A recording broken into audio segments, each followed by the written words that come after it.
আপনাকে কি করে ভালো না বাসি ইয়া রাসূলুল্লাহ। যখন আপনি আমাকে ভালোবেসেছেন সেই 1400 বছর আগে, যখন আপনি আমাকে মিস করতেন, আশা করতেন যেন আমার সাথে দেখা করতে পারেন, অথচ তখনও আমি জন্মই হইনি।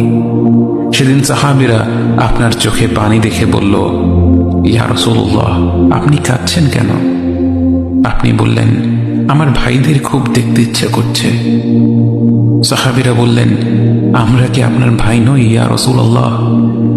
আপনি বললেন, না, তোমরা আমার সাহাবী।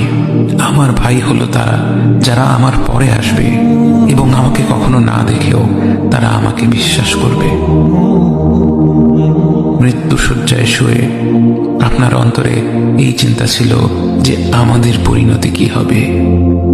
উম্মতি উম্মতি বলতে বলতে আপনি আপনার রবের নিকট ফিরে গিয়েছেন।